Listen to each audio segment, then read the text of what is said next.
Lundi 18 novembre 2024. Mesdames et messieurs, bonjour et bienvenue à la revue de quelques titres de journaux parus au Bénin. Ce matin, nous commençons par le leader du jour, reddition de comptes à la mairie d'Adjoron. Le maire François Zanou-Agbo fait le point sur la gestion de l'eau potable en 2024. Célébration de Glekwekwe édition 2024. Le maire Christian Ouechenou lance un appel pour une mobilisation historique à Ouida.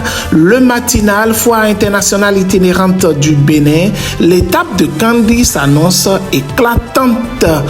Nous continuons avec la nation, coopération climatique internationale, accord historique entre le Bénin et la Norvège, gestion urbaine, les 13 arrondissements les plus propres de Cotonou, distinguer le télégramme, affaire Louis-Philippe Rondéillon, le porte-parole du gouvernement évoque une question de responsabilité. Son frère, inspecteur de police, interpellé à Idigny. Porto Sport, Louis Béounou Vlavonou honore le plus grand rassemblement sportif de la capitale. Le potentiel transport routier des marchandises au Bénin. La NAT facilite les procédures avec le digital. Démocratie, justice et médias au Bénin. Maître Bastien Salami parle d'un État moderne en construction sous talon. Nord-Sud quotidien face aux tensions. Les évêques invitent au respect des principes démocratiques. Le décryptage info, animation de la vie politique, Abdoulaye Biochane appelle les militants BR à une mobilisation renforcée. Coopération climatique internationale, le Bénin et la Norvège s'engagent pour la réduction des émissions de gaz. Matin libre, concours de recrutement des agents de l'État pour le ministère de la Justice, récrimination contre le sujet de droit pénal. Quotidien L'Observateur, violation du code de la route, la police républicaine renoue avec la répression. Ce jour, l'indépendant environnement, le Bénin, pionnier de la finance climatique, gouvernance, reddition de comptes à Ouida.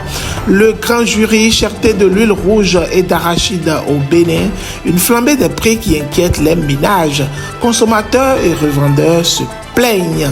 Éliminatoire CAN 2025 au Maroc, dernière journée ce jour, les Guépards à la recherche d'un nul en Libye pour se qualifier.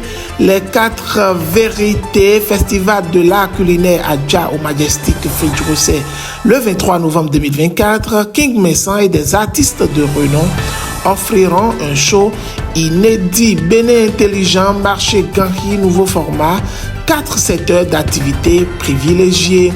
Le chasseur info, Ordre national des architectes et des urbanistes du Bénin, 10 architectes et urbanistes prêtent serment. Paul-Aimé Gonzalez réussit le défi de la relève. Dynamisme info pour finir cette revue des titres. Quand et comment opiner sur l'actualité, s'interroge le journal. Autant voter une loi pour fixer sur l'attitude à tenir. Code électoral 2026 et unité nationale. L'invite de la FOPA au chef de l'État et à la classe politique pour la préservation de la paix. Prédiction du FA pour 2025 chez Daloubé, les sacrifices pour conjurer les mauvais sorts effectifs depuis ce dimanche. Mesdames et messieurs, merci infiniment. Ce sera tout pour cette revue des titres de journaux parus au Bénin ce lundi. Portez-vous bien. Bon début de semaine à toutes et à tous. Que Dieu vous bénisse. Marc Joannès Koudjanou.